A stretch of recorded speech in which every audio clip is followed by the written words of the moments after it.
naqshadeynta cilmi baarista. Cilmi baarista wanaagsani kama bilaabato xog ururin toos ah ee waxay ka bilaabataa naqshad cad oo hagaysa hawsha cilmiyeed. Naqshadeynta cilmi baarista waa tilaabada lagu dejiyo qaabka, habka iyo qorshaha cilmi baarista si loo gaaro natiijo sax ah. Haddaba aan isla eegno waxa ay tahay naqshad cilmiyeed iyo tilaabooyinka muhiimka ah ee la raaco. 1. Go'aaminta nooca cilmi baarista ah. Tani waa tilaabada ugu horeysa ee naqshadeynta. Cilmi baaristu waxaa loo kala saaraa asaasi basic research. Ujeedadiisu waa in la kordhiyo fahamka aqoonta xitaa haddii aysan xal u keeninin dhibaato gaar ah.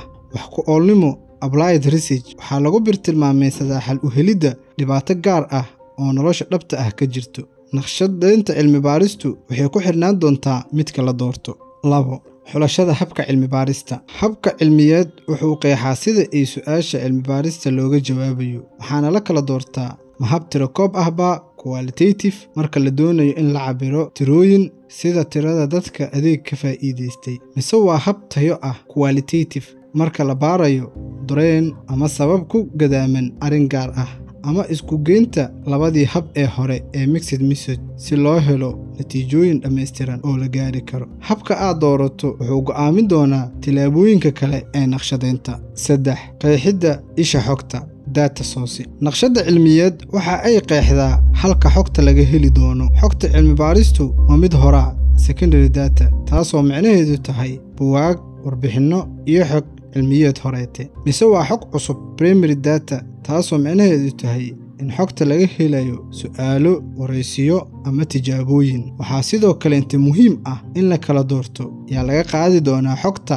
sideena loo heli doonaa xog sugan oo lagu kalsoonaan karo. 4. Qaabeynta su'aasha iyo qalabka xog ururinta. Cilmi baaruhu waxaa laga rabaa inuu dejiyo form su'aaleed haddii cilmi baaristu tahay questionnaire, ama qorshe wareysi interview guide haddii cilmi baaristu tahay wareysi, ama inuu diyaariyo qalab tijaabo experimental tool haddii loo baahdo. Sidoo kale waa in la sameeyaa tijaabo hordhac ah pilot test, taasoo muujinaysa in la hubiyey su'aalahana la fahmay ayna yihiin kuwa la isticmaali karo. 4. Xulashada muunadda sampling. Ma suurtagal baa in xog laga ururiyo qof walba? Waa maya. Sidaa daraaddeed cilmi baaruhu wuxuu xusaaleyn matalaad bulshada bartilmaameedka ah. Sidoo kale cilmi baaruhu wuxuu go'aamiyaa tirada tijaabada ka qaybgalaysa. Ugu dambeysna wuxuu doortaa habka loo ururinayo xogta. Habka xulashadu waa inuu noqdaa mid u suurtagelinaya cilmi baaraha in uu helo xog la aamini karo. 6.